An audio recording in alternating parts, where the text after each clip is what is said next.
Évangile de Jésus-Christ selon saint Marc. Chapitre 1. Commencement de l'évangile de Jésus, Christ, Fils de Dieu. Il est écrit dans Isaïe, le prophète, « Voici que j'envoie mon messager en avant de toi, pour ouvrir ton chemin. Voix de celui qui crie dans le désert, préparez le chemin du Seigneur, rendez droit ses sentiers. » Alors Jean, celui qui baptisait, parut dans le désert. Il proclamait un baptême de conversion pour le pardon des péchés.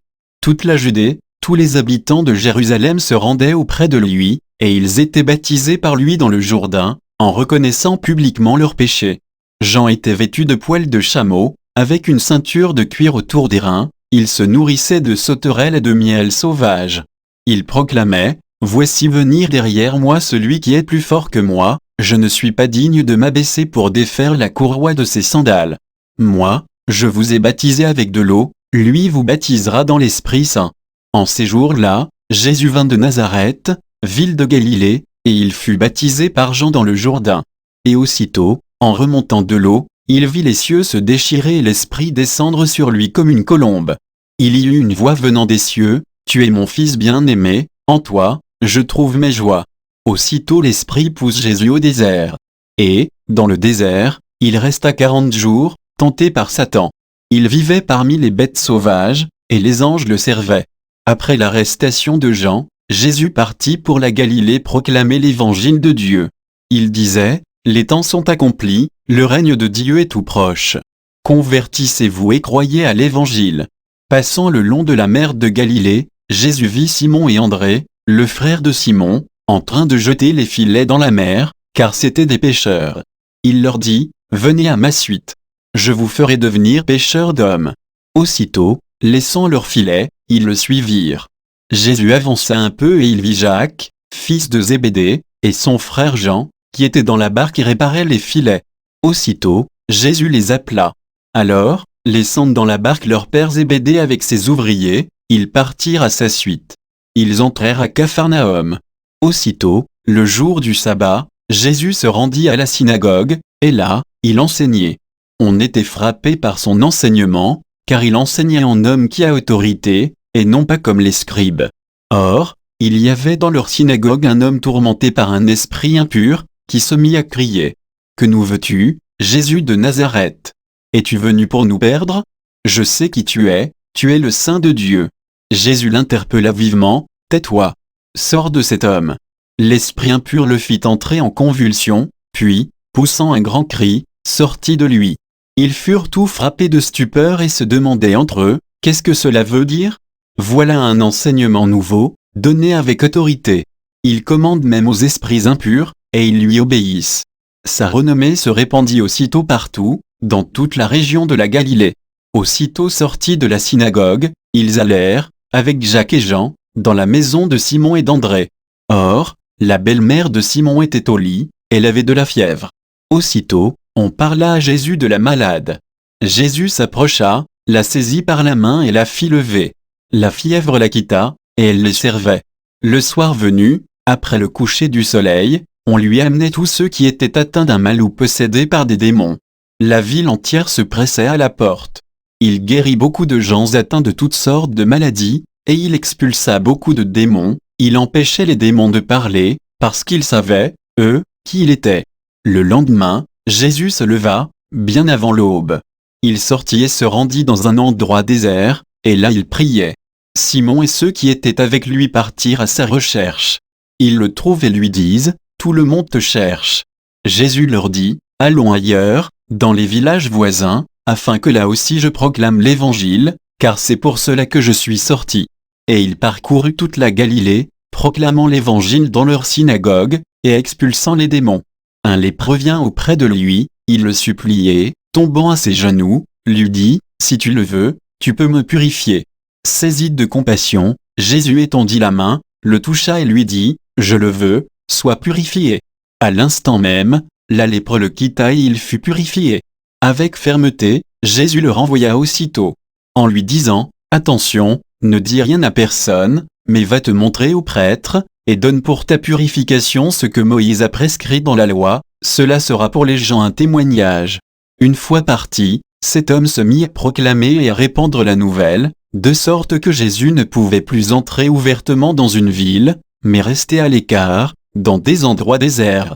De partout cependant on venait à lui. Chapitre 2. Quelques jours plus tard, Jésus revint à Capharnaüm, et l'on apprit qu'il était à la maison. Tant de monde s'y rassembla qu'il n'y avait plus de place, pas même devant la porte, et il leur annonçait la parole. Arrivent des gens qui lui amènent un paralysé, porté par 4 hommes. Comme ils ne peuvent l'approcher à cause de la foule, ils découvrent le toit au-dessus de lui, ils font une ouverture, et descendent le brancard sur lequel était couché le paralysé.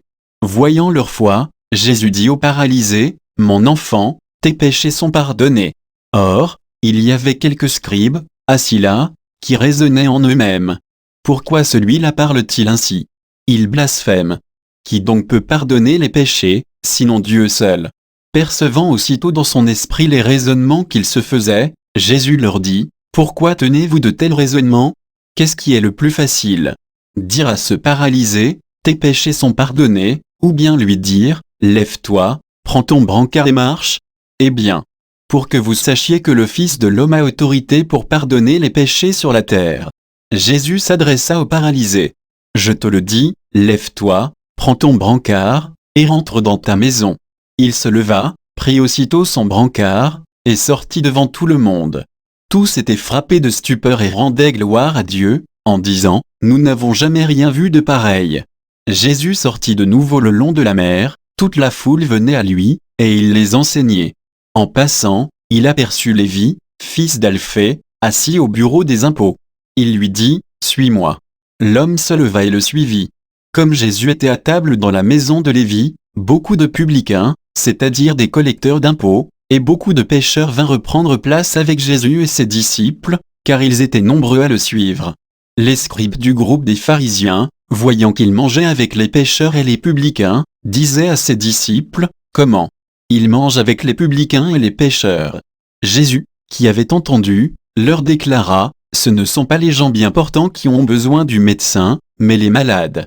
Je ne suis pas venu appeler des justes, mais des pécheurs. » Comme les disciples de Jean le Baptiste et les pharisiens jeûnaient, on vient demander à Jésus, « Pourquoi, alors que les disciples de Jean et les disciples des pharisiens jeûnent, tes disciples ne jeûnent-ils pas ?» Jésus leur dit, « Les invités de la noce pourraient-ils jeûner, pendant que l'époux est avec eux? Tant qu'ils ont l'époux avec eux, ils ne peuvent pas jeûner.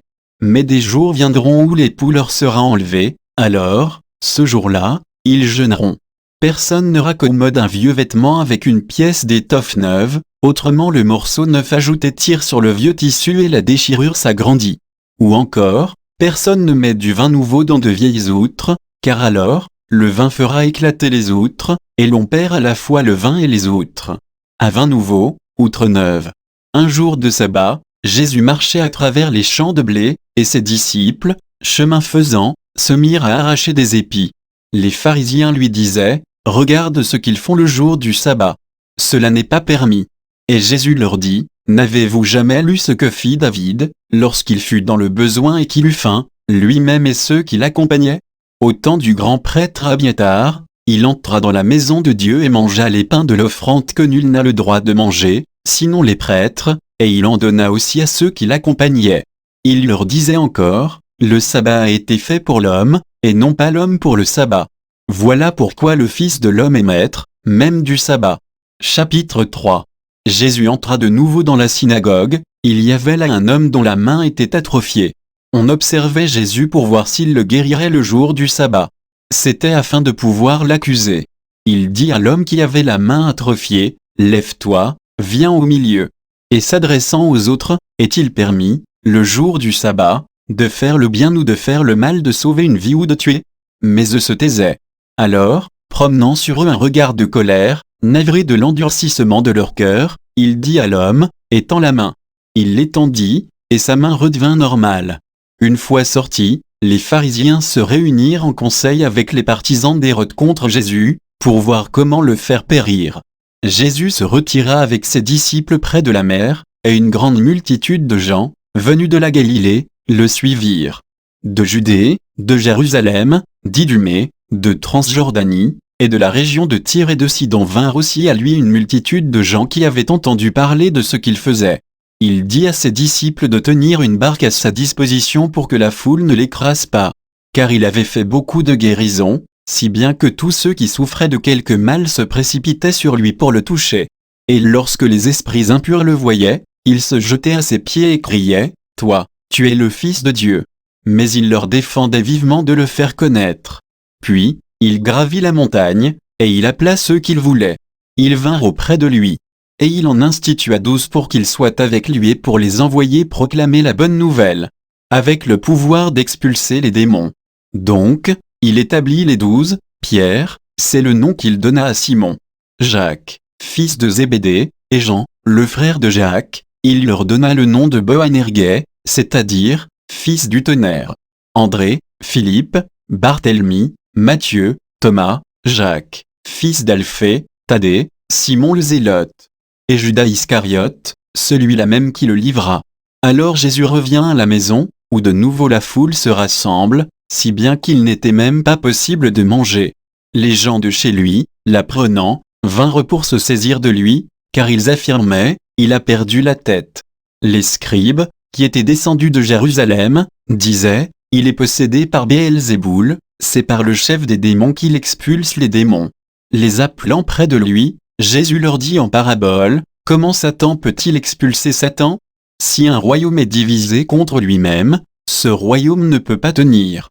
Si les gens d'une même maison se divisent entre eux, ces gens ne pourront pas tenir.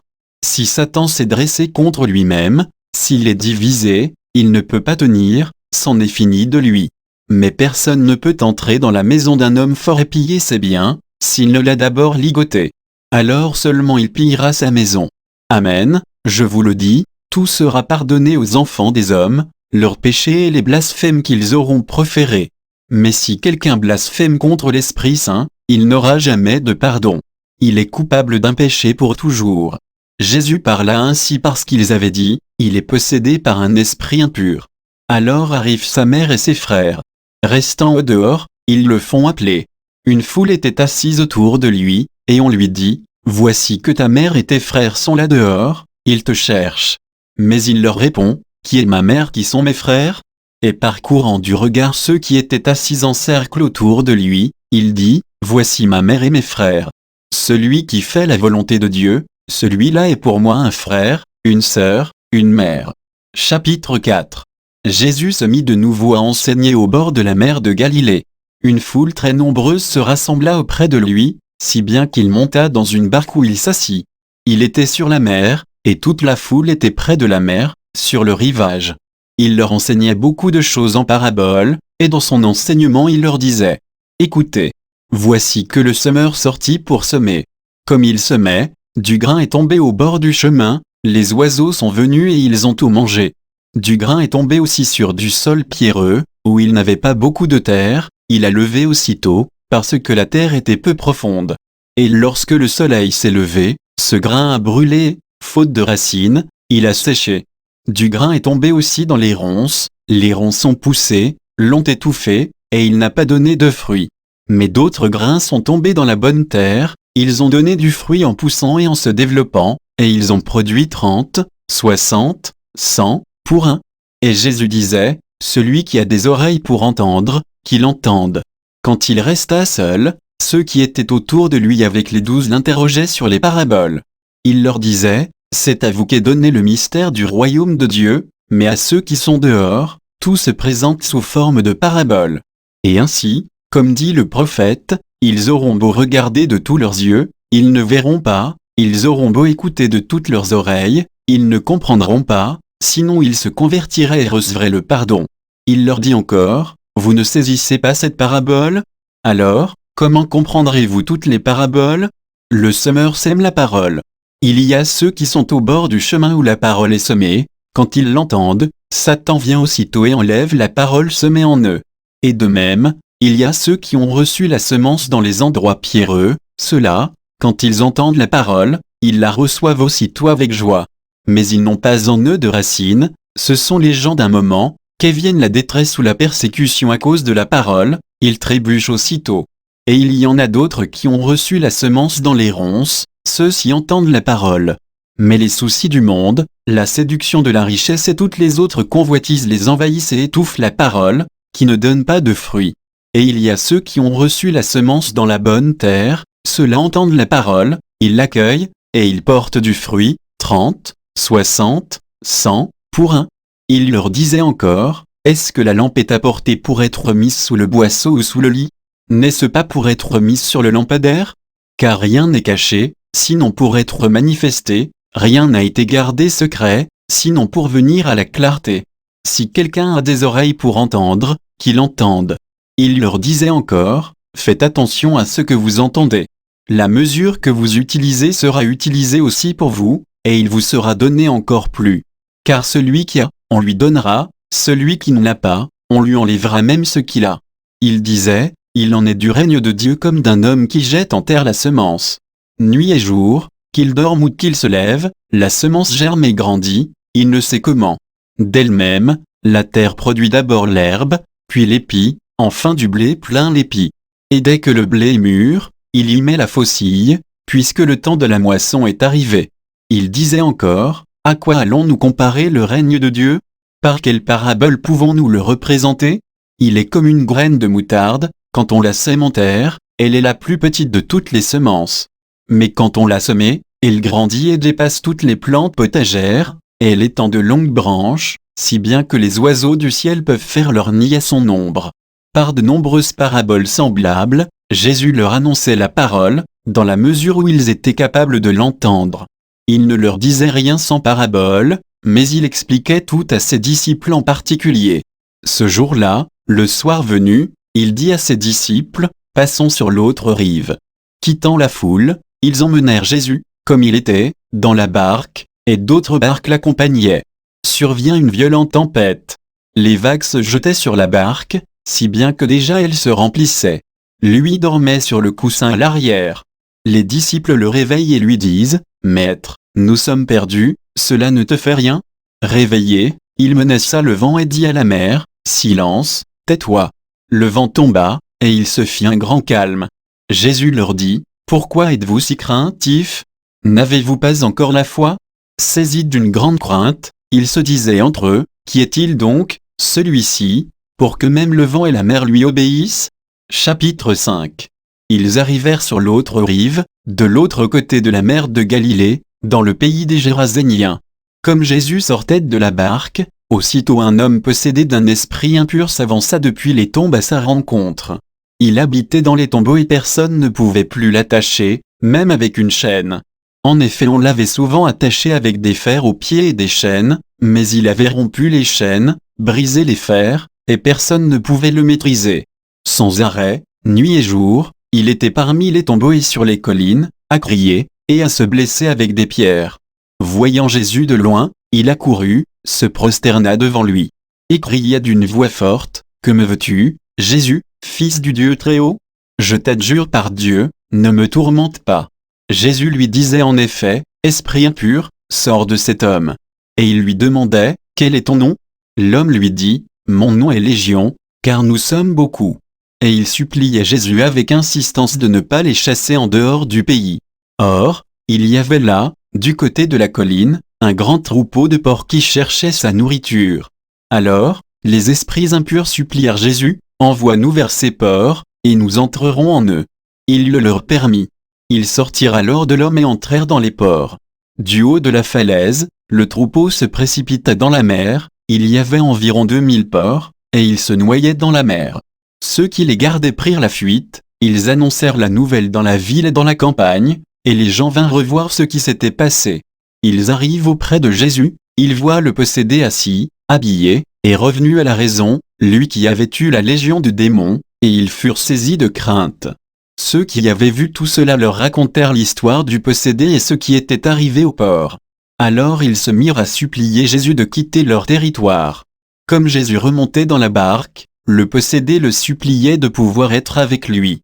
Il n'y consentit pas, mais il lui dit, « Rentre à la maison, auprès des tiens, annonce-leur tout ce que le Seigneur a fait pour toi dans sa miséricorde. » Alors l'homme s'en alla, il se mit à proclamer dans la région de la Décapole ce que Jésus avait fait pour lui, et tout le monde était dans l'admiration.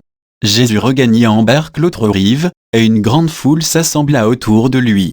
Il était au bord de la mer. Arrive un des chefs de synagogue, nommé Jaïr. Voyant Jésus, il tombe à ses pieds et le supplie instamment, « Ma fille, encore si jeune, est à la dernière extrémité. Viens lui imposer les mains pour qu'elle soit sauvée et qu'elle vive. » Jésus partit avec lui, et la foule qui le suivait était si nombreuse qu'elle l'écrasait.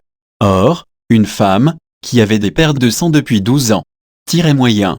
Elle avait beaucoup souffert du traitement de nombreux médecins, et elle avait dépensé tous ses biens sans avoir la moindre amélioration. Au contraire, son état avait plutôt empiré. Cette femme donc, ayant appris ce qu'on disait de Jésus, vint par derrière dans la foule et toucha son vêtement.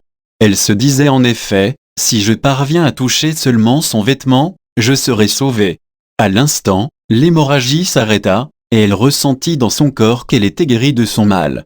Aussitôt Jésus se rendit compte qu'une force était sortie de lui. Il se retourna dans la foule, et il demandait, « Qui a touché mes vêtements ?» Ses disciples lui répondirent, « Tu vois bien la foule qui t'écrase, et tu demandes, « Qui m'a touché ?» Mais lui regardait tout autour pour voir celle qui avait fait cela. Alors la femme, saisie de crainte et toute tremblante, sachant ce qui lui était arrivé, vint se jeter à ses pieds et lui dit toute la vérité. Jésus lui dit alors, « Ma fille, ta foi t'a sauvée. Va en paix et sois guérie de ton mal. » Comme il parlait encore, des gens arrivent de la maison de Jaïr, le chef de synagogue, pour dire à celui-ci, « Ta fille vient de mourir. À quoi bon déranger encore le maître ?» Jésus, surprenant ces mots, dit au chef de synagogue, « Ne crains pas, crois seulement. » Il ne laissa personne l'accompagner, sauf Pierre, Jacques et Jean, le frère de Jacques. Ils arrivent à la maison du chef de synagogue. Jésus voit l'agitation, et des gens qui pleurent et poussent de grands cris. Il entre et leur dit, « Pourquoi cette agitation et ces pleurs? L'enfant n'est pas morte, elle dort. » Mais on se moquait de lui. Alors il met tout le monde dehors, prend avec lui le père et la mère de l'enfant, et ceux qui étaient avec lui, puis il pénètre là où reposait l'enfant. Il saisit la main de l'enfant, et lui dit, « Talitha koum », ce qui signifie, « Jeune fille, je te le dis, lève-toi. » Aussitôt la jeune fille se leva et se mit à marcher, elle avait en effet 12 ans. Ils furent frappés d'une grande stupeur. Et Jésus leur ordonna fermement de ne le faire savoir à personne, puis il leur dit de la faire manger. Chapitre 6. Sorti de là, Jésus se rendit dans son lieu d'origine, et ses disciples le suivirent. Le jour du sabbat, il se mit à enseigner dans la synagogue. De nombreux auditeurs, frappés d'étonnement, disaient, « D'où cela lui vient-il? Quelle est cette sagesse qui lui a été donnée, et ces grands miracles qui se réalisent par ses mains? N'est-il pas le charpentier, le fils de Marie, et le frère de Jacques, de José, de Jude et de Simon? Ses sœurs ne sont-elles pas ici chez nous ?» Et ils étaient profondément choqués à son sujet. Jésus leur disait, « Un prophète n'est méprisé que dans son pays, sa parenté et sa maison. » Et là il ne pouvait accomplir aucun miracle, il guérit seulement quelques malades en leur imposant les mains. Et il s'étonna de leur manque de foi. Jésus parcourait les villages d'alentour en enseignant. Il appela les 12, alors il commença à les envoyer en mission 2 par 2. Il leur donnait autorité sur les esprits impurs. Et il leur prescrivit de ne rien prendre pour la route, mais seulement un bâton, pas de pain, pas de sac, pas de pièces de monnaie dans leur ceinture. Mettez des sandales, ne prenez pas de tunique de rechange. Il leur disait encore, quand vous avez trouvé l'hospitalité dans une maison, restez-y jusqu'à votre départ. Si, dans une localité, on refuse de vous accueillir et de vous écouter, partez et secouez la poussière de vos pieds, ce sera pour eux un témoignage. Ils partirent, et proclamèrent qu'il fallait se convertir. Ils expulsaient beaucoup de démons, faisaient des onctions d'huile à de nombreux malades, et les guérissaient. Le roi Hérode apprit cela, en effet, le nom de Jésus devenait célèbre. On disait, c'est Jean, celui qui baptisait, il est ressuscité d'entre les morts, et voilà pourquoi des miracles se réalisent par lui. Certains disaient, c'est le prophète Élie. D'autres disaient encore, c'est un prophète comme ceux de jadis. Hérode entendait ces propos et disait, celui que j'ai fait décapiter, Jean, le voilà ressuscité. Car c'est à lui, Hérode, qui avait donné l'ordre d'arrêter Jean et de l'enchaîner dans la prison, à cause d'Hérodiade, la femme de son frère Philippe, que lui-même avait prise pour épouse. En effet, Jean lui disait, tu n'as pas le droit de prendre la femme de ton frère. Hérodiade en voulait donc à Jean, et elle cherchait à le faire mourir. Mais elle n'y arrivait pas. Parce que Hérode avait peur de Jean, il savait que c'était un homme juste et saint, et il le protégeait. Quand il l'avait entendu, il était très embarrassé, cependant il l'écoutait avec plaisir. Or, une occasion favorable se présenta quand, le jour de son anniversaire, Hérode fit un dîner pour ses dignitaires, pour les chefs de l'armée et pour les notables de la Galilée. La fille d'Hérodiade fit son entrée et dansa. Elle plut à Hérode et à ses convives. Le roi dit à la jeune fille, « Demande-moi ce que tu veux, et je te le donnerai. » Et il lui fit ce serment, « Tout ce que tu me demanderas, je te le donnerai, même si c'est la moitié de mon royaume. » Elle sortit alors pour dire à sa mère, « Qu'est-ce que je vais demander ?» Hérodiade répondit, « La tête de Jean, celui qui baptise. » Aussitôt la jeune fille s'empressa de retourner auprès du roi, et lui fit cette demande, « Je veux que, tout de suite, tu me donnes sur un plat la tête de Jean le Baptiste. » Le roi fut vivement contrarié, mais à cause du serment et des convives, il ne voulut pas lui opposer un refus. Aussitôt il envoya un garde avec l'ordre d'apporter la tête de Jean. Le garde s'en alla décapiter Jean dans la prison. Il apporta la tête sur un plat, la donna à la jeune fille, et la jeune fille la donna à sa mère. Ayant appris cela, les disciples de Jean vinrent reprendre son corps et le déposèrent dans un tombeau. Les apôtres se réunirent auprès de Jésus, et lui annoncèrent tout ce qu'ils avaient fait et enseigné. Il leur dit, « Venez à l'écart dans un endroit désert, et reposez-vous un peu. » De fait, ceux qui arrivaient et ceux qui partaient étaient nombreux, et l'on n'avait même pas le temps de manger. Alors, ils partirent en barque pour un endroit désert, à l'écart. Les gens les virent s'éloigner, et beaucoup comprirent leur intention. Alors, à pied, de toutes les villes, ils coururent là-bas et arrivèrent avant eux. En débarquant, Jésus vit une grande foule. Il fut saisi de compassion envers eux, parce qu'ils étaient comme des brebis sans berger. Alors, il se mit à les enseigner longuement. Déjà l'heure était avancée, s'étant approché de lui, ses disciples disaient, « L'endroit est désert et déjà l'heure est tardive. Renvoie-les, qu'ils aillent dans les campagnes et les villages des environs s'acheter de quoi manger. » Il leur répondit, « Donnez-leur vous-même à manger. » Ils répliquent, « Irons-nous dépenser le salaire de 200 journées pour acheter des pains et leur donner à manger ?» Jésus leur demande, « Combien de pains avez-vous ? Allez voir. » S'étant informés, ils lui disent, « 5, et 2 poissons. » Il leur ordonna de les faire tout asseoir par groupes sur l'herbe verte. Ils se disposèrent par carrés de 100 et de 50. Jésus prit les 5 pains et les 2 poissons, et, levant les yeux au ciel, il prononça la bénédiction et rompit les pains, il les donna aux disciples pour qu'ils les distribuent à la foule. Il partagea aussi les 2 poissons entre tous. Ils mangèrent tout et ils furent rassasiés. Et l'on ramassa les morceaux de pain qui restaient, de quoi remplir 12 paniers, ainsi que les restes des poissons. Ceux qui avaient mangé les pains étaient au nombre de 5000 hommes. Aussitôt après, Jésus obligea ses disciples à monter dans la barque et à le précéder sur l'autre rive, vers Bethsaïde, pendant que lui-même renvoyait la foule. Quand il les eut congédiés, il s'en alla sur la montagne pour prier. Le soir venu, la barque était au milieu de la mer et lui, tout seul, à terre. Voyant qu'il peinait à ramer, car le vent leur était contraire, il vient à eux vers la fin de la nuit en marchant sur la mer, et il voulait les dépasser. En le voyant marcher sur la mer, les disciples pensèrent que c'était un fantôme et ils se mirent à pousser des cris. Tous, en effet, l'avaient vu et ils étaient bouleversés. Mais aussitôt Jésus parla avec eux et leur dit, « Confiance c'est moi, n'ayez pas peur. » Il monta ensuite avec eux dans la barque et le vent tomba, et en eux-mêmes ils étaient au comble de la stupeur. Car ils n'avaient rien compris au sujet des pains, leur cœur était endurci. Après la traversée, abordant à Génézareth, ils accostèrent. Ils sortirent de la barque, et aussitôt les gens reconnurent Jésus. Ils parcoururent toute la région, et se mirent à apporter les malades sur des brancards là où l'on apprenait que Jésus se trouvait. Et dans tous les endroits où ils se rendaient, dans les villages, les villes ou les campagnes, on déposait les infirmes sur les places. Ils le suppliaient de leur laisser toucher ne serait-ce que la frange de son manteau. Et tous ceux qui la touchèrent étaient sauvés. Chapitre 7. Les pharisiens et quelques scribes, venus de Jérusalem, se réunissent auprès de Jésus, et voient quelques-uns de ses disciples prendre leur repas avec des mains impures, c'est-à-dire non lavées. Les pharisiens en effet, comme tous les juifs, se lavent toujours soigneusement les mains avant de manger, par attachement à la tradition des anciens.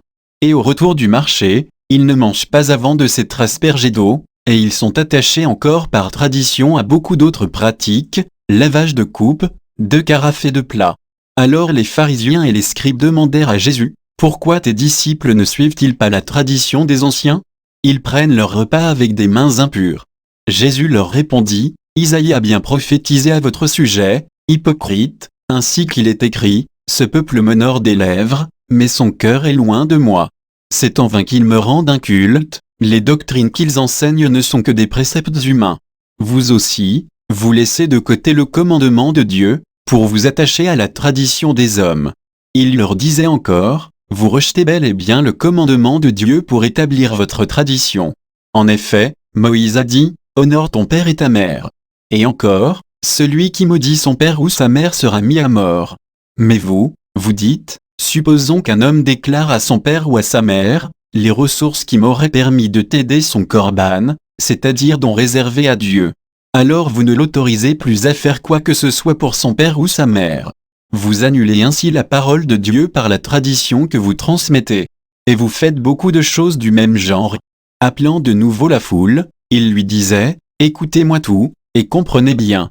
Rien de ce qui est extérieur à l'homme et qui entre en lui ne peut le rendre impur. Mais ce qui sort de l'homme, voilà ce qui rend l'homme impur. » Quand il eut quitté la foule pour rentrer à la maison, ses disciples l'interrogeaient sur cette parabole. Alors il leur dit, « Êtes-vous donc sans intelligence, vous aussi? Ne comprenez-vous pas que tout ce qui entre dans l'homme, en venant du dehors, ne peut pas le rendre impur? Parce que cela n'entre pas dans son cœur, mais dans son ventre, pour être éliminé? C'est ainsi que Jésus déclarait purs tous les aliments. » Il leur dit encore, « Ce qui sort de l'homme, c'est cela qui le rend impur. Car c'est du dedans, du cœur de l'homme, que sortent les pensées perverses, inconduite, vol, meurtre, adultère, cupidité, méchanceté, fraude, débauche, envie, diffamation, orgueil et démesure. Tout ce mal vient du dedans, et rend l'homme impur. » En partant de là, Jésus se rendit dans le territoire de Tyr. Il était entré dans une maison, et il ne voulait pas qu'on le sache. Mais il ne put rester inaperçu.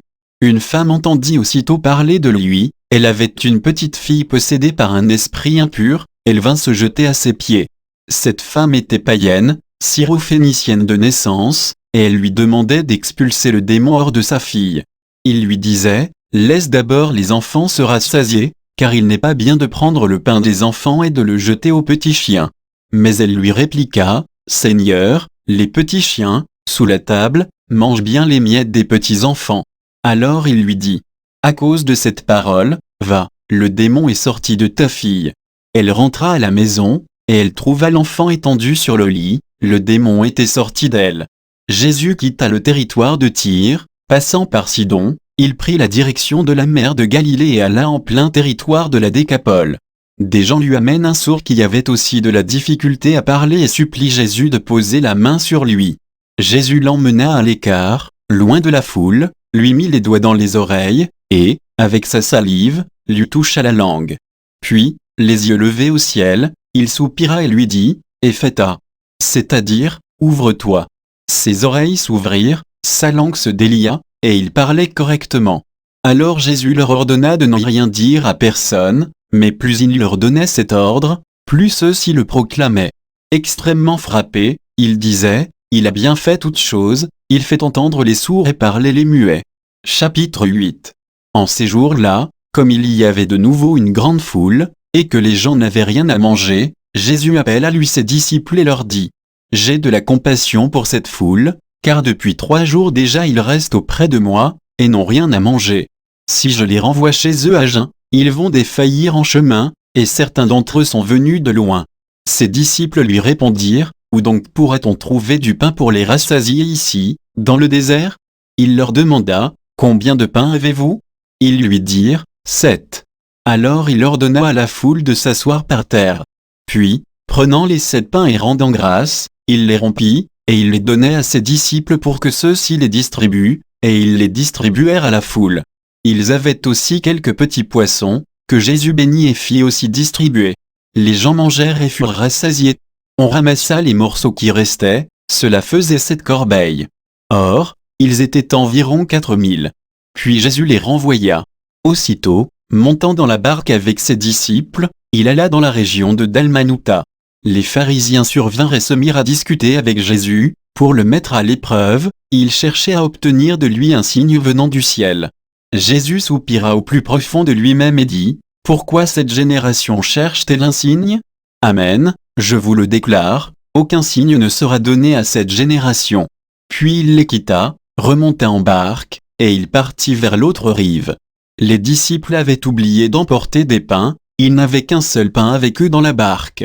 Or Jésus leur faisait cette recommandation, « Attention, prenez garde au levain des pharisiens et au levain d'Hérode. » Mais ils discutaient entre eux sur ce manque de pain. Jésus s'en rend compte et leur dit, « Pourquoi discutez-vous sur ce manque de pain ? Vous ne saisissez pas ? Vous ne comprenez pas encore ? Vous avez le cœur endurci ? Vous avez des yeux et vous ne voyez pas ? Vous avez des oreilles et vous n'entendez pas ? Vous ne vous rappelez pas ? Quand j'ai rompu les 5 pains pour 5000 personnes, combien avez-vous ramassé de paniers pleins de morceaux ? Ils lui répondirent, 12. Et quand j'en ai rompu 7 pour 4000, combien avez-vous rempli de corbeilles en ramassant les morceaux ? Ils lui répondirent, 7. Il leur disait, vous ne comprenez pas encore ? Jésus et ses disciples arrivent à Bethsaïde. Des gens lui amènent un aveugle et le supplient de le toucher. Jésus prit l'aveugle par la main et le conduisit hors du village. Il lui mit de la salive sur les yeux et lui imposa les mains. Il lui demandait, aperçois-tu quelque chose ? Levant les yeux, l'homme disait, j'aperçois les gens, ils ressemblent à des arbres que je vois marcher. Puis Jésus, de nouveau, imposa les mains sur les yeux de l'homme, celui-ci se mit à voir normalement, il se trouva guéri, et il distinguait tout avec netteté. Jésus le renvoya dans sa maison disant, ne rentre même pas dans le village. Jésus s'en alla, ainsi que ses disciples, vers les villages situés aux environs de César et de Philippe. Chemin faisant, il interrogeait ses disciples, au dire des gens, qui suis-je ? Ils lui répondirent, Jean le Baptiste, pour d'autres, Élie, pour d'autres, un des prophètes. Et lui les interrogeait, et vous, que dites-vous ? Pour vous, qui suis-je ? Pierre, prenant la parole, lui dit, tu es le Christ. Alors, il leur défendit vivement de parler de lui à personne. Il commença à leur enseigner qu'il fallait que le Fils de l'homme souffre beaucoup, qu'il soit rejeté par les anciens, les grands prêtres et les scribes, qu'il soit tué, et que, 3 jours après, il ressuscite. Jésus disait cette parole ouvertement.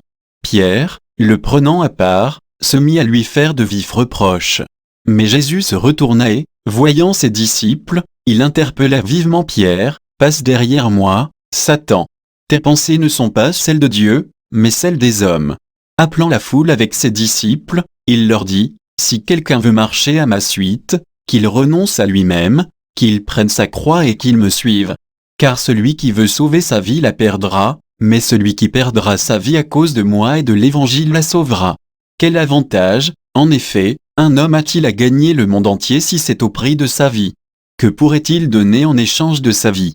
Celui qui a honte de moi et de mes paroles dans cette génération adultère et pécheresse, le Fils de l'homme aussi aura honte de lui, quand il viendra dans la gloire de son Père avec les saints anges. » Chapitre 9.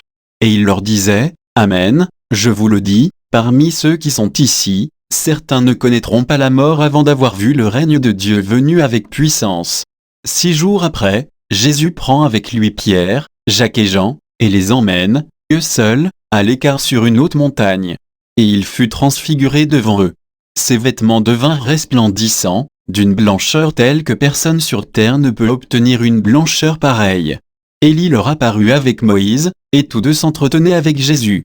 Pierre alors prend la parole et dit à Jésus, « Rabbi, il est bon que nous soyons ici. Dressons donc 3 tentes, une pour toi, une pour Moïse, et une pour Élie. » De fait, Pierre ne savait que dire, tant leur frayeur était grande.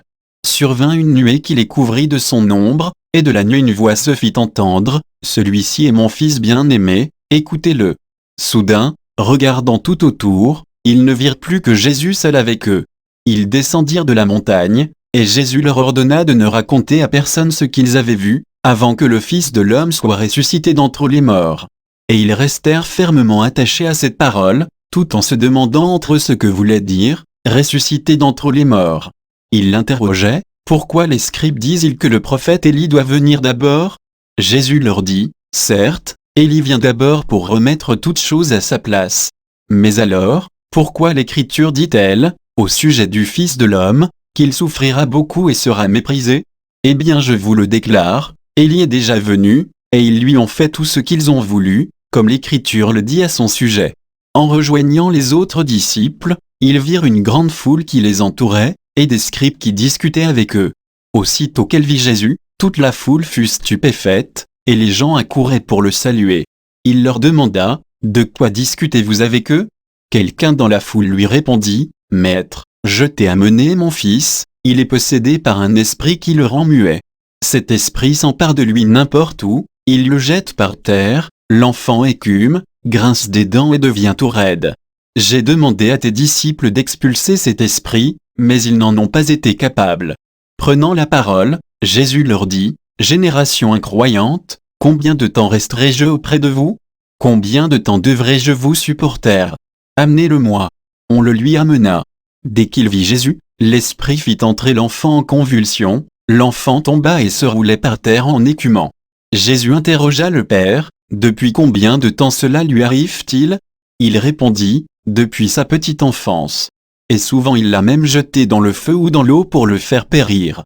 Mais si tu peux quelque chose, viens à notre secours, par compassion envers nous. » Jésus lui déclara, « Pourquoi dire, si tu peux? Tout est possible pour celui qui croit. » Aussitôt le père de l'enfant s'écria, « Je crois. Viens au secours de mon manque de foi. » Jésus vit que la foule s'attroupait, il menaça l'esprit impur, en lui disant, « Esprit qui rend muet et sourd, je te l'ordonne, sors de cet enfant et n'y rentre plus jamais. » Ayant poussé des cris et provoqué des convulsions, l'esprit sortit. L'enfant devint comme un cadavre, de sorte que tout le monde disait, « Il est mort. » Mais Jésus, lui saisissant la main, le releva, et il se mit debout. Quand Jésus fut rentré à la maison, ses disciples l'interrogèrent en particulier, « Pourquoi est-ce que nous n'avons pas réussi à l'expulser ?» Jésus leur répondit, « Cette espèce-là, rien ne peut la faire sortir, sauf la prière. » Parti de là, il traversait la Galilée, et Jésus ne voulait pas qu'on le sache. Car il enseignait ses disciples en leur disant, « Le Fils de l'homme est livré aux mains des hommes, ils le tueront et, 3 jours après sa mort, il ressuscitera. » Mais les disciples ne comprenaient pas ces paroles et ils avaient peur de l'interroger. Ils arrivèrent à Capharnaüm, et, une fois à la maison, Jésus leur demanda, « De quoi discutiez-vous en chemin ?» Ils se taisaient, car, en chemin, ils avaient discuté entre eux pour savoir qui était le plus grand. S'étant assis, Jésus appela les 12 et leur dit, « Si quelqu'un veut être le premier, qu'il soit le dernier de tous et le serviteur de tous. » Prenant alors un enfant, il le plaça au milieu d'eux, l'embrassa, et leur dit, « Quiconque accueille en mon nom un enfant comme celui-ci, c'est moi qui l'accueille. Et celui qui m'accueille, ce n'est pas moi qui l'accueille, mais celui qui m'a envoyé. » Jean, l'un des 12, disait à Jésus, « Maître, nous avons vu quelqu'un expulser les démons en ton nom, nous l'en avons empêché, car il n'est pas de ceux qui nous suivent. » Jésus répondit, « Ne l'en empêchez pas, car celui qui fait un miracle en mon nom ne peut pas, aussitôt après, mal parler de moi. Celui qui n'est pas contre nous est pour nous. Et celui qui vous donnera un verre d'eau au nom de votre appartenance au Christ, Amen, je vous le dis, il ne restera pas sans récompense.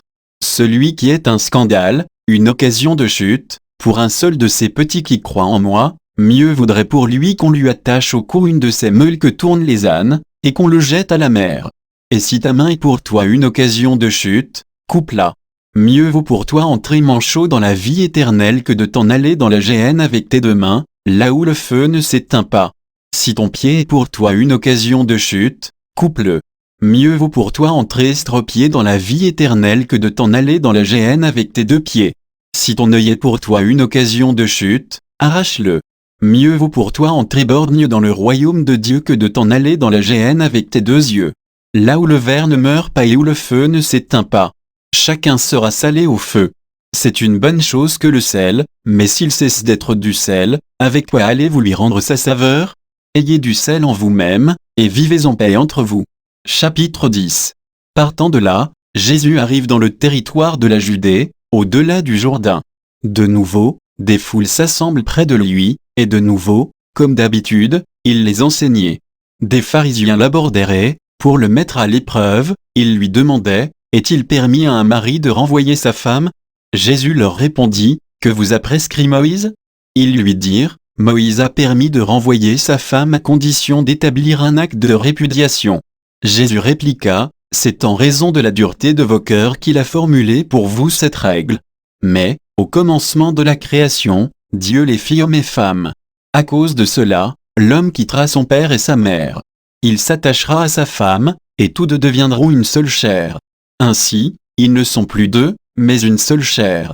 Donc, ce que Dieu a uni, que l'homme ne le sépare pas. » De retour à la maison, les disciples l'interrogeaient de nouveau sur cette question.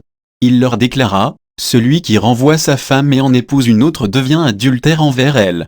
Si une femme qui a renvoyé son mari en épouse un autre, elle devient adultère. » Des gens présentaient à Jésus des enfants pour qu'il pose la main sur eux, mais les disciples les écartèrent vivement. Voyant cela, Jésus se fâcha et leur dit, « Laissez les enfants venir à moi, ne les empêchez pas, car le royaume de Dieu est à ceux qui leur ressemblent. Amen, je vous le dis, celui qui n'accueille pas le royaume de Dieu à la manière d'un enfant n'y entrera pas. » Il les embrassait et les bénissait en leur imposant les mains. Jésus se mettait en route quand un homme accourut et, tombant à ses genoux, lui demanda, « Bon maître, que dois-je faire pour avoir la vie éternelle en héritage ?» Jésus lui dit, « Pourquoi dire que je suis bon ? Personne n'est bon, sinon Dieu seul. Tu connais les commandements, ne commets pas de meurtre, ne commets pas d'adultère, ne commets pas de vol, ne porte pas de faux témoignages, ne fais de tort à personne, honore ton père et ta mère. » L'homme répondit, « Maître, tout cela, je l'ai observé depuis ma jeunesse. » Jésus posa son regard sur lui, et il l'aima. Il lui dit, « Une seule chose te manque, va, vends ce que tu as et donne-le aux pauvres, alors tu auras un trésor au ciel. Puis viens, suis-moi. » Mais lui, à ces mots, devint sombre et s'en alla tout triste, car il avait de grands biens. Alors Jésus regarda autour de lui et dit à ses disciples, « Comme il sera difficile à ceux qui possèdent des richesses d'entrer dans le royaume de Dieu. » Les disciples étaient stupéfaits de ces paroles. Jésus reprenant la parole leur dit, « Mes enfants, comme il est difficile d'entrer dans le royaume de Dieu.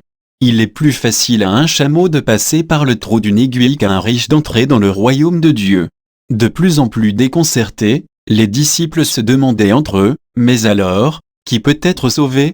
Jésus les regarde et dit, « Pour les hommes, c'est impossible, mais pas pour Dieu, car tout est possible à Dieu. » Pierre se mit à dire à Jésus, « Voici que nous avons tout quitté pour te suivre. » Jésus déclara, « Amen, je vous le dis, nul n'aura quitté, à cause de moi et de l'Évangile, une maison, des frères, des sœurs, une mère, un père, des enfants ou une terre, sans qu'ils reçoivent, en ce temps déjà, le centuple, maison, frères, sœurs, mères, enfants et terre, avec des persécutions, et, dans le monde à venir, la vie éternelle.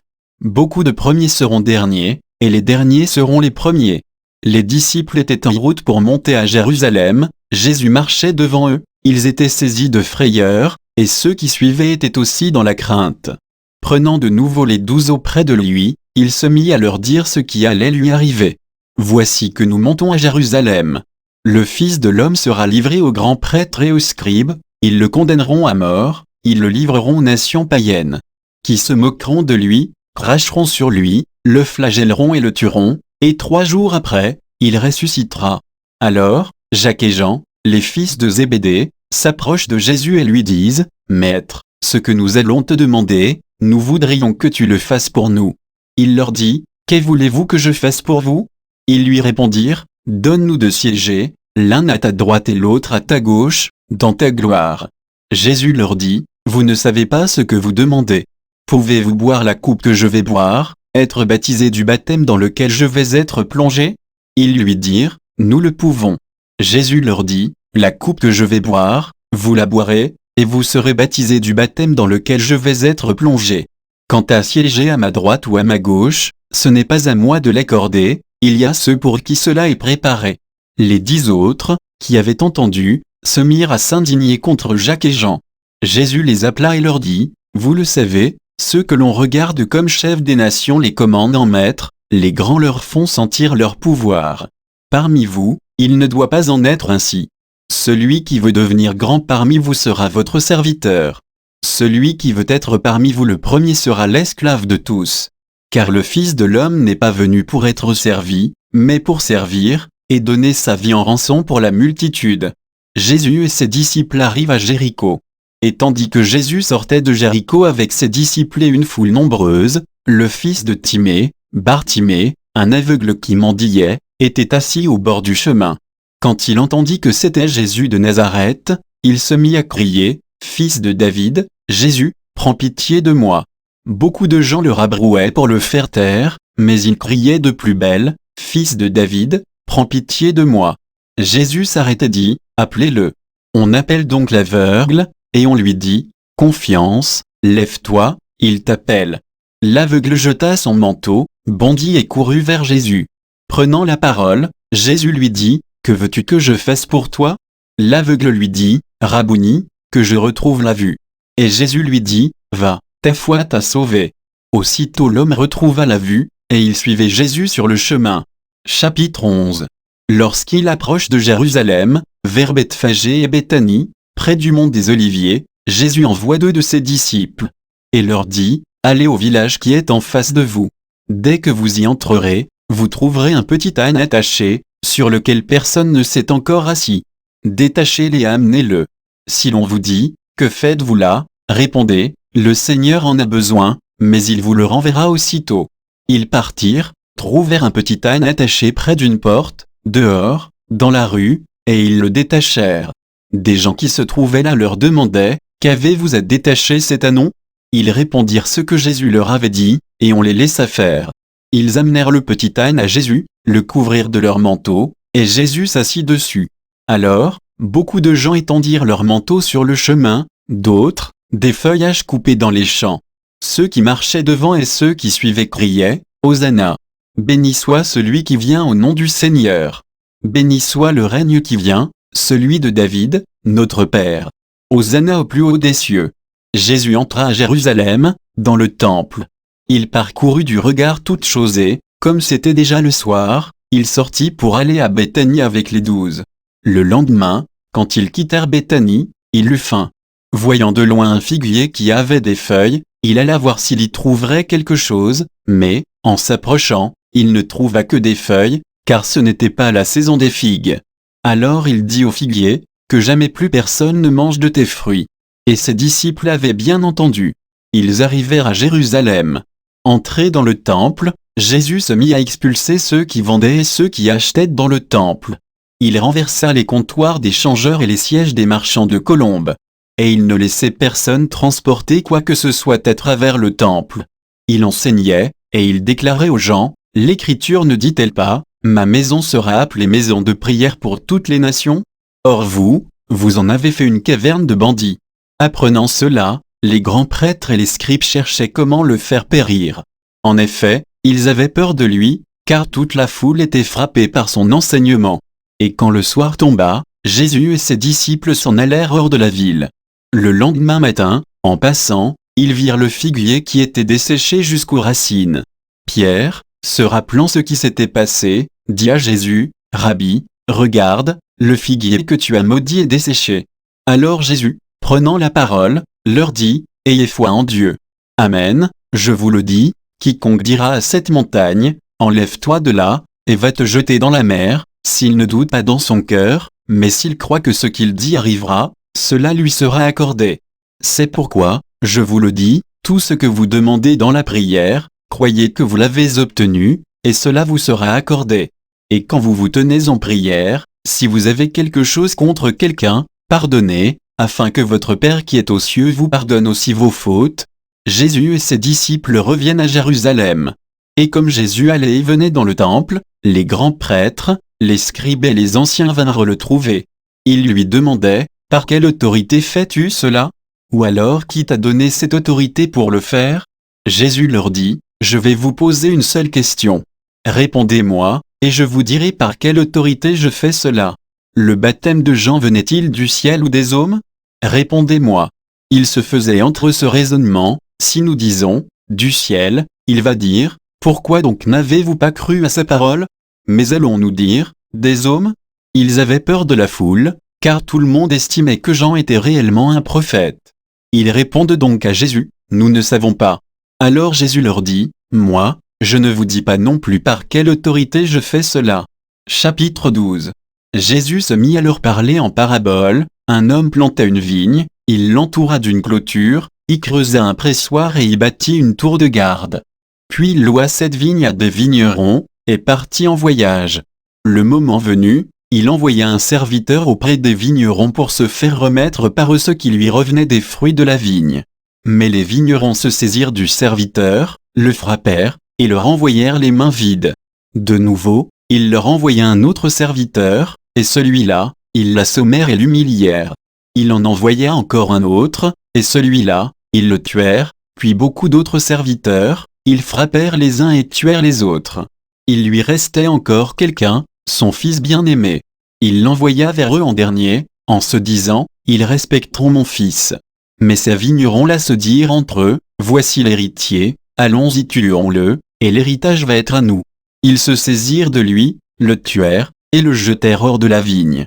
Que fera le maître de la vigne? Il viendra, fera périr les vignerons, et donnera la vigne à d'autres. N'avez-vous pas lu ce passage de l'Écriture? La pierre qu'ont rejetée les bâtisseurs est devenue la pierre d'angle. C'est là l'œuvre du Seigneur, la merveille devant nos yeux. Les chefs du peuple cherchaient à arrêter Jésus, mais ils eurent peur de la foule. Ils avaient bien compris en effet qu'il avait dit la parabole à leur intention. Ils le laissèrent donc et s'en allèrent. On envoya à Jésus des pharisiens et des partisans d'Hérode pour lui tendre un piège en le faisant parler. Et ceux-ci vinrent lui dire, « Maître, nous le savons, tu es toujours vrai, tu ne te laisses influencer par personne, car ce n'est pas selon l'apparence que tu considères les gens, mais tu enseignes le chemin de Dieu selon la vérité. Est-il permis, oui ou non, de payer l'impôt à César, l'empereur? Devons-nous payer, oui ou non? » Mais lui, sachant leur hypocrisie, leur dit, « Pourquoi voulez-vous me mettre à l'épreuve? Faites-moi voir une pièce d'argent. » Ils en apportèrent une, et Jésus leur dit, « Cette effigie et cette inscription, de qui sont-elles? » De César, répondent-ils. Jésus leur dit, « Ce qui est à César, rendez-le à César, et à Dieu ce qui est à Dieu. » Et ils étaient remplis d'étonnement à son sujet. Des Sadducéens, ceux qui affirment qu'il n'y a pas de résurrection, viennent trouver Jésus. Ils l'interrogeaient. « Maître, Moïse nous a prescrit, si un homme a un frère qui meurt en laissant une femme, mais aucun enfant, il doit épouser la veuve pour susciter une descendance à son frère. Il y avait 7 frères, le premier se maria, et mourut sans laisser de descendance. Le deuxième épousa la veuve, et mourut sans laisser de descendance. Le troisième pareillement. Et aucun des 7 ne laissa de descendance. Et en dernier, après eux tout, la femme mourut aussi. À la résurrection, quand ils ressusciteront, duquel d'entre eux sera-t-elle l'épouse, puisque les 7 l'ont eue pour épouse? Jésus leur dit, « N'êtes-vous pas en train de vous égarer, en méconnaissant les Écritures et la puissance de Dieu? Lorsqu'on ressuscite d'entre les morts, on ne prend ni femme ni mari, mais on est comme les anges dans les cieux.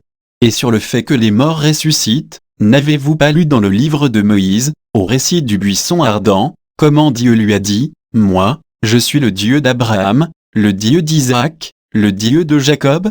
Il n'est pas le Dieu des morts, mais des vivants. » Vous vous égarez complètement. Un scribe qui avait entendu la discussion, et remarqué que Jésus avait bien répondu, s'avança pour lui demander, « Quel est le premier de tous les commandements ?» Jésus lui fit cette réponse, « Voici le premier, écoute, Israël, le Seigneur notre Dieu est l'unique Seigneur. Tu aimeras le Seigneur ton Dieu de tout ton cœur, de toute ton âme, de tout ton esprit et de toute ta force. Et voici le second, tu aimeras ton prochain comme toi-même. Il n'y a pas de commandement plus grand que cela. » Le scribe reprit, « Fort bien, maître, tu as dit vrai, Dieu est l'unique et il n'y en a pas d'autre que lui. L'aimer de tout son cœur, de toute son intelligence, de toute sa force, et aimer son prochain comme soi-même, vaut mieux que toute offrande d'holocauste et de sacrifice. » Jésus, voyant qu'il avait fait une remarque judicieuse, lui dit, « Tu n'es pas loin du royaume de Dieu. » Et personne n'osait plus l'interroger. Alors qu'il enseignait dans le temple, Jésus, prenant la parole, déclarait, « Comment les scribes peuvent-ils dire que le Messie est le fils de David? David lui-même a dit, inspiré par l'Esprit Saint, « Le Seigneur a dit à mon Seigneur, siège à ma droite jusqu'à ce que j'aie placé tes ennemis sous tes pieds. David lui-même le nomme Seigneur. D'où vient alors qu'il est son fils? Et la foule nombreuse l'écoutait avec plaisir. Dans son enseignement, il disait, méfiez-vous des scribes, qui tiennent à se promener en vêtements d'appareil, qui aiment les salutations sur les places publiques, les sièges d'honneur dans les synagogues, et les places d'honneur dans les dîners. Ils dévorent les biens des veuves et, pour l'apparence, ils font de longues prières, ils seront d'autant plus sévèrement jugés. Jésus s'était assis dans le temple en face de la salle du trésor, et regardait comment la foule y mettait de l'argent. Beaucoup de riches y mettaient de grosses sommes. Une pauvre veuve s'avança et mit 2 petites pièces de monnaie. Jésus appela ses disciples et leur déclara, « Amen, je vous le dis, cette pauvre veuve a mis dans le trésor plus que tous les autres. Car tout, ils ont pris sur leur superflu, mais elle a pris sur son indigence, elle a mis tout ce qu'elle possédait, tout ce qu'elle avait pour vivre. » Chapitre 13. Comme Jésus sortait du temple, un de ses disciples lui dit, « Maître, regarde, quelle belle pierre, quelle construction !» Mais Jésus lui dit, « Tu vois ces grandes constructions? Il ne restera pas ici pierre sur pierre, tout sera détruit. » Et comme il s'était assis au mont des Oliviers, en face du temple, Pierre, Jacques, Jean et André l'interrogeaient à l'écart. « Dis-nous quand cela arrivera et quel sera le signe donné lorsque tout cela va se terminer. » Alors Jésus se mit à leur dire, « Prenez garde que personne ne vous égare. Beaucoup viendront sous mon nom, et diront, c'est moi, et ils égareront bien des gens. Quand vous entendrez parler de guerre et de rumeurs de guerre, ne vous laissez pas effrayer, il faut que cela arrive, mais ce ne sera pas encore la fin. Car on se dressera nation contre nation, royaume contre royaume, il y aura des tremblements de terre en divers lieux, il y aura des famines, c'est le commencement des douleurs de l'enfantement. Vous, soyez sur vos gardes, on vous livrera aux tribunaux et aux synagogues, on vous frappera, on vous traduira devant des gouverneurs et des rois à cause de moi, ce sera pour eux un témoignage. Mais il faut d'abord que l'évangile soit proclamé à toutes les nations. Et lorsqu'on vous emmènera pour vous livrer, ne vous inquiétez pas d'avance pour savoir ce que vous direz, mais dites ce qui vous sera donné à cette heure-là. Car ce n'est pas vous qui parlerez, mais l'Esprit Saint. Le frère livrera son frère à la mort, et le père, son enfant, les enfants se dresseront contre leurs parents et les feront mettre à mort. Vous serez détestés de tout à cause de mon nom. Mais celui qui aura persévéré jusqu'à la fin, celui-là sera sauvé. Lorsque vous verrez l'abomination de la désolation installée là où elle ne doit pas être, que le lecteur comprenne alors, ceux qui seront en Judée, qu'ils s'enfuient dans les montagnes. Celui qui sera sur sa terrasse, qu'il n'en descende pas et n'entre pas pour emporter quelque chose de sa maison. Celui qui sera dans son champ, qu'il ne retourne pas en arrière pour emporter son manteau. Malheureuses les femmes qui seront enceintes et celles qui allaiteront en ces jours-là. Priez pour que cela n'arrive pas en hiver. Car en ces jours-là il y aura une détresse telle qu'il n'y en a jamais eu depuis le commencement de la création, quand Dieu créa le monde, jusqu'à maintenant, et telle qu'il n'y en aura jamais plus. Et si le Seigneur n'abrégeait pas le nombre des jours, personne n'aurait la vie sauve, mais à cause des élus, de ceux qu'il a choisis, il a abrégé ces jours-là. Alors si quelqu'un vous dit, voilà le Messie, il est ici, voilà, il est là-bas, ne le croyez pas. Il surgira des faux messies et des faux prophètes qui feront des signes et des prodiges afin d'égarer, si c'était possible, les élus.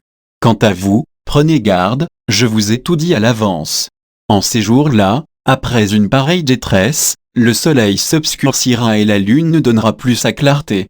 Les étoiles tomberont du ciel, et les puissances célestes seront ébranlées. Alors on verra le Fils de l'homme venir dans les nuées avec grande puissance et avec gloire. Il enverra les anges pour rassembler les élus des 4 coins du monde, depuis l'extrémité de la terre jusqu'à l'extrémité du ciel. Laissez-vous instruire par la comparaison du figuier, dès que ses branches deviennent tendres et que sortent les feuilles, vous savez que l'été est proche. De même, vous aussi, lorsque vous verrez arriver cela, sachez que le Fils de l'homme est proche, à votre porte. Amen, je vous le dis, cette génération ne passera pas avant que tout cela n'arrive. Le ciel et la terre passeront, mes paroles ne passeront pas. Quant à ce jour et à cette heure-là, nul ne les connaît, pas même les anges dans le ciel, pas même le Fils, mais seulement le Père. Prenez garde, restez éveillés, car vous ne savez pas quand ce sera le moment. C'est comme un homme parti en voyage, en quittant sa maison, il a donné tout pouvoir à ses serviteurs, fixez à chacun son travail, et demandez au portier de veiller. Veillez donc, car vous ne savez pas quand vient le maître de la maison, le soir ou à minuit, au chant du coq ou le matin. S'il arrive à l'improviste, il ne faudrait pas qu'il vous trouve endormi. Ce que je vous dis là, je le dis à tous, veillez. Chapitre 14. La fête de la Pâque et des pains sans levain allait avoir lieu 2 jours après. Les grands prêtres et les scribes cherchaient comment arrêter Jésus par ruse, pour le faire mourir. Car ils se disaient, pas en pleine fête, pour éviter des troubles dans le peuple. Jésus se trouvait à Béthanie, dans la maison de Simon le lépreux. Pendant qu'il était à table, une femme entra, avec un flacon d'albâtre contenant un parfum très pur et de grande valeur. Brisant le flacon, elle lui versa le parfum sur la tête. Or, de leur côté, quelques-uns s'indignaient, à quoi bon gaspiller ce parfum? On aurait pu, en effet, le vendre pour plus de 300 pièces d'argent, que l'on aurait donné aux pauvres. Et ils la rudoyaient. Mais Jésus leur dit, laissez-la. Pourquoi la tourmenter? Il est beau, le geste qu'elle a fait envers moi. Des pauvres, vous en aurez toujours avec vous, et, quand vous le voulez, vous pouvez leur faire du bien, mais moi, vous ne m'aurez pas toujours. Ce qu'elle pouvait faire, elle l'a fait. D'avance elle a parfumé mon corps pour mon ensevelissement. Amen, je vous le dis, partout où l'évangile sera proclamé dans le monde entier, on racontera, en souvenir d'elle, ce qu'elle vient de faire. Judas Iscariote, l'un des 12, alla trouver les grands prêtres pour leur livrer Jésus. À cette nouvelle, ils se réjouirent et promirent de lui donner de l'argent. Et Judas cherchait comment le livrer au moment favorable. Le premier jour de la fête des pains sans levain, où l'on immolait l'agneau pascal, les disciples de Jésus lui disent, « Où veux-tu que nous allions faire les préparatifs pour que tu manges la Pâque ?» Il envoie 2 de ses disciples en leur disant, « Allez à la ville, un homme portant une cruche d'eau viendra à votre rencontre. Suivez-le. Et là où il entrera, dites au propriétaire, le maître te fait dire, où est la salle où je pourrai manger la Pâque avec mes disciples? Il vous indiquera, à l'étage, une grande pièce aménagée et prête pour un repas. Faites-y pour nous les préparatifs. » Les disciples partirent, allèrent à la ville, ils trouvèrent tout comme Jésus leur avait dit, et ils préparèrent la Pâque. Le soir venu, Jésus arriva avec les 12. Pendant qu'ils étaient à table et mangeaient, Jésus déclara, « Amen, je vous le dis, l'un de vous, qui mange avec moi, va me livrer. » Ils devinrent tout tristes et, l'un après l'autre, ils lui demandaient, « Serait-ce moi ?» Il leur dit, « C'est l'un des 12, celui qui est en train de se servir avec moi dans le plat. Le Fils de l'homme s'en va, comme il est écrit à son sujet, mais malheureux celui par qui le Fils de l'homme est livré. Il vaudrait mieux pour lui qu'il ne soit pas né, cet homme-là. » Pendant le repas, Jésus, ayant pris du pain et prononcé la bénédiction, le rompit, le leur donna, et dit, « Prenez, ceci est mon corps. » Puis, ayant pris une coupe et ayant rendu grâce, il la leur donna, et ils en burent tout. Et il leur dit, « Ceci est mon sang, le sang de l'alliance, versé pour la multitude. Amen, je vous le dis, je ne boirai plus du fruit de la vigne, jusqu'au jour où je le boirai, nouveau, dans le royaume de Dieu. » Après avoir chanté les psaumes, ils partirent pour le mont des Oliviers. Jésus leur dit, « Vous allez tous être exposés à tomber, car il est écrit, je frapperai le berger, et les brebis seront dispersées. Mais, une fois ressuscité, je vous précéderai en Galilée. » Pierre lui dit alors, « Même si tout vienne à tomber, moi, je ne tomberai pas. » Jésus lui répond, « Amen, je te le dis, toi, aujourd'hui, cette nuit même, avant que le coq chante 2 fois, tu m'auras renié 3 fois. » Mais lui reprenait de plus belle, « Même si je dois mourir avec toi, je ne te renierai pas. » Et tous en disaient autant. Ils parviennent à un domaine appelé Gethsémani. Jésus dit à ses disciples, « Asseyez-vous ici, pendant que je vais prier. » Puis il emmène avec lui Pierre, Jacques et Jean, et commence à ressentir frayeur et angoisse. Il leur dit, « Mon âme est triste à mourir. Restez ici et veillez. » Allant un peu plus loin, il tombait à terre et priait pour que, s'il était possible, cette heure s'éloigne de lui. Il disait, « Abba, Père, tout est possible pour toi. Éloigne de moi cette coupe. Cependant, non pas ce que moi, je veux, mais ce que toi, tu veux. » Puis il revient et trouve les disciples endormis. Il dit à Pierre, « Simon, tu dors. Tu n'as pas eu la force de veiller seulement 1 heure? Veillez et priez, pour ne pas entrer en tentation, l'esprit est ardent, mais la chair est faible. De nouveau, il s'éloigna et pria, en répétant les mêmes paroles. Et de nouveau, il vint près des disciples qu'il trouva endormis, car leurs yeux étaient alourdis de sommeil. Et eux ne savaient que lui répondre. Une troisième fois, il revient et leur dit, « Désormais, vous pouvez dormir et vous reposer. C'est fait, l'heure est venue, voici que le Fils de l'homme est livré aux mains des pécheurs. Levez-vous. Allons. Voici qu'il est proche, celui qui me livre. » Jésus parlait encore quand Judas, l'un des 12, arriva et avec lui une foule armée d'épées et de bâtons, envoyés par les grands prêtres, les scribes et les anciens. Or, celui qui le livrait leur avait donné un signe convenu, « Celui que j'embrasserai, c'est lui, arrêtez-le, et emmenez-le sous bonne garde. » À peine arrivé, Judas, s'approchant de Jésus, lui dit, « Rabbi !» Et il l'embrassa. Les autres mirent la main sur lui et l'arrêtèrent. Or un de ceux qui étaient là tira son épée, frappa le serviteur du grand prêtre et lui trancha l'oreille. Alors Jésus leur déclara, « Suis-je donc un bandit, pour que vous soyez venus vous saisir de moi, avec des épées et des bâtons? Chaque jour, j'étais auprès de vous dans le temple en train d'enseigner, et vous ne m'avez pas arrêté. Mais c'est pour que les Écritures s'accomplissent. » Les disciples l'abandonnèrent et s'enfuirent tous. Or, un jeune homme suivait Jésus, il n'avait pour tout vêtement qu'un drap. On essaya de l'arrêter. Mais lui, lâchant le drap, s'enfuit tout nu. Ils emmenèrent Jésus chez le grand prêtre. Ils se rassemblèrent tous, les grands prêtres, les anciens et les scribes. Pierre avait suivi Jésus à distance, jusqu'à l'intérieur du palais du grand prêtre, et là, assis avec les gardes, il se chauffait près du feu. Les grands prêtres et tout le conseil suprême cherchaient un témoignage contre Jésus pour le faire mettre à mort, et ils n'en trouvaient pas. De fait, beaucoup portaient de faux témoignages contre Jésus, et ces témoignages ne concordaient pas. Quelques-uns se levèrent pour porter contre lui ce faux témoignage.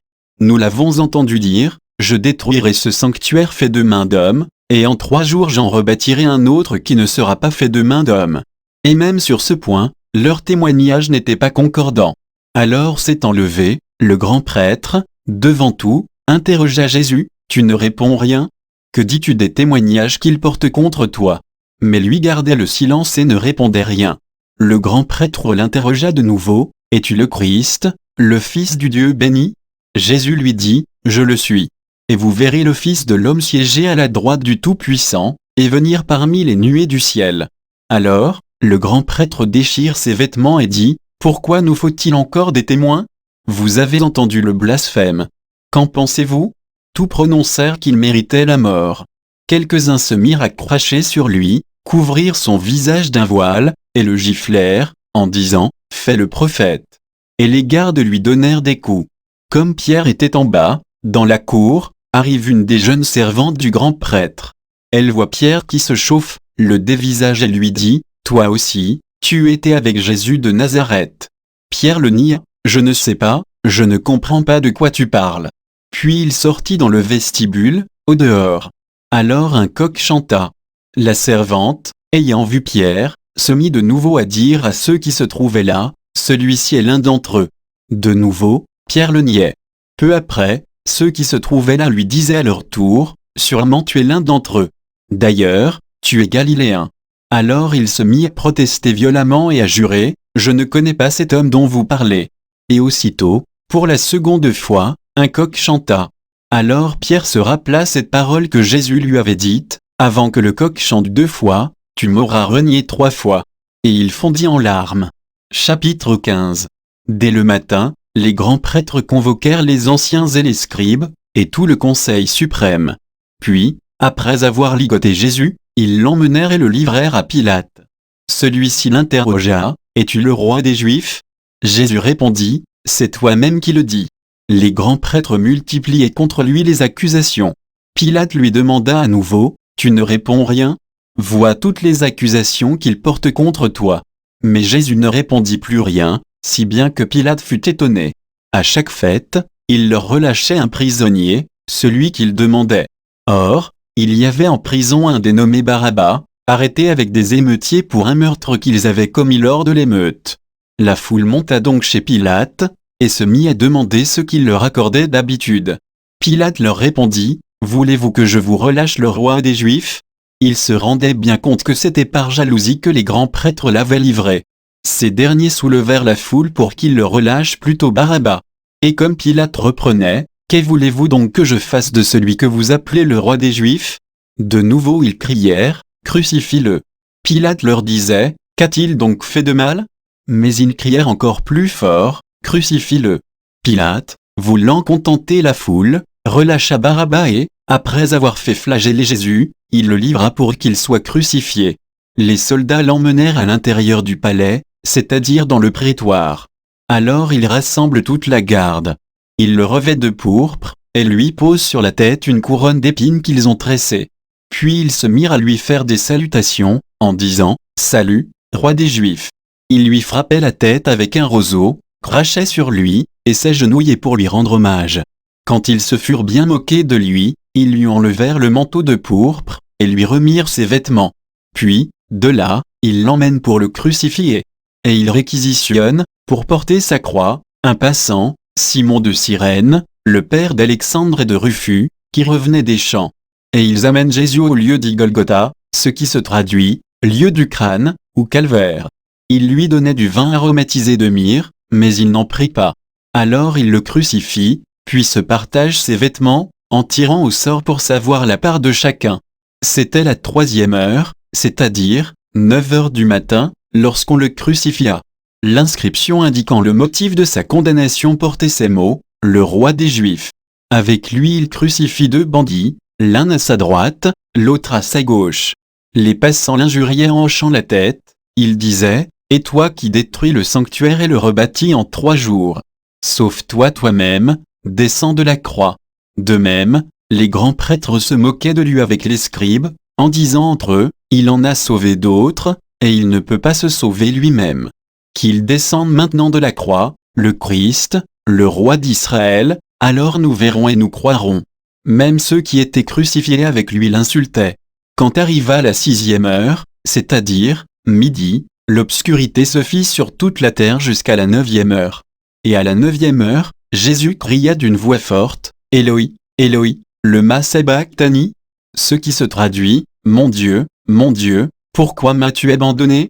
L'ayant entendu, quelques-uns de ceux qui étaient là disaient, « Voilà qu'il appelle le prophète Élie. » L'un d'eux courut tremper une éponge dans une boisson vinaigrée, il la mit au bout d'un roseau, et il lui donnait à boire, en disant, « Attendez, nous verrons bien si Élie vient le descendre de là. » Mais Jésus, poussant un grand cri, expira. Le rideau du sanctuaire se déchira en 2, depuis le haut jusqu'en bas. Le centurion qui était là en face de Jésus, voyant comment il avait expiré, déclara, « Vraiment, cet homme était fils de Dieu. » Il y avait aussi des femmes, qui observaient de loin, et parmi elles, Marie-Madeleine, Marie, mère de Jacques le Petit et de José, et Salomé, qui suivaient Jésus et le servaient quand il était en Galilée, et encore beaucoup d'autres, qui étaient montés avec lui à Jérusalem. Déjà il se faisait tard, or, comme c'était le jour de la préparation, qui précède le sabbat, Joseph d'Arimathie intervint.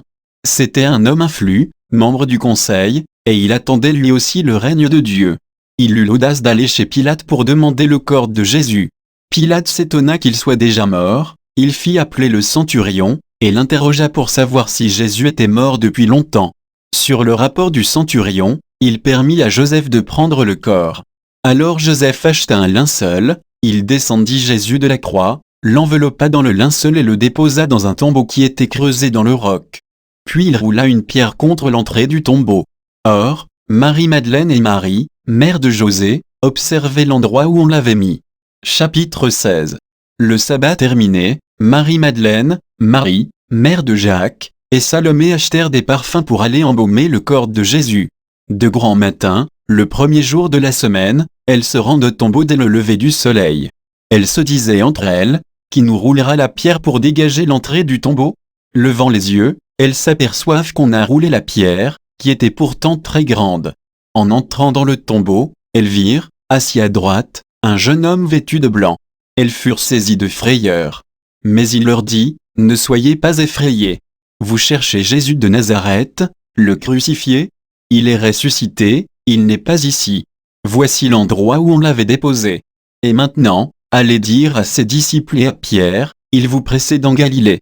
Là vous le verrez, comme il vous l'a dit. » Elles sortirent et s'enfuirent du tombeau, parce qu'elles étaient toutes tremblantes et hors d'elles-mêmes. Elles ne dirent rien à personne, car elles avaient peur. Ressuscité le matin, le premier jour de la semaine, Jésus apparut d'abord à Marie-Madeleine, de laquelle il avait expulsé 7 démons. Celle-ci partit annoncer la nouvelle à ceux qui, ayant vécu avec lui, s'affligeaient et pleuraient. Quand ils entendirent que Jésus était vivant et qu'elles l'avaient vu, ils refusèrent de croire. Après cela, il se manifesta sous un autre aspect à 2 d'entre eux qui étaient en chemin pour aller à la campagne. Ceux-ci revinrent l'annoncer aux autres, qui ne les crurent pas non plus. Enfin, il se manifesta aux 11 eux-mêmes pendant qu'ils étaient à table, il leur reprocha leur manque de foi et la dureté de leur cœur parce qu'ils n'avaient pas cru ceux qui l'avaient contemplé ressuscité. Puis il leur dit, « Allez dans le monde entier. Proclamez l'évangile à toute la création. Celui qui croira et sera baptisé sera sauvé, celui qui refusera de croire sera condamné. Voici les signes qui accompagneront ceux qui deviendront croyants, en mon nom, ils expulseront les démons, ils parleront en langue nouvelle. Ils prendront des serpents dans leurs mains et, s'ils boivent un poison mortel, il ne leur fera pas de mal, ils imposeront les mains aux malades, et les malades s'en trouveront bien. » Le Seigneur Jésus, après leur avoir parlé, fut enlevé au ciel et s'assit à la droite de Dieu. Quant à eux, ils s'en allèrent proclamer par tout l'Évangile. Le Seigneur travaillait avec eux et confirmait la parole par les signes qui l'accompagnaient.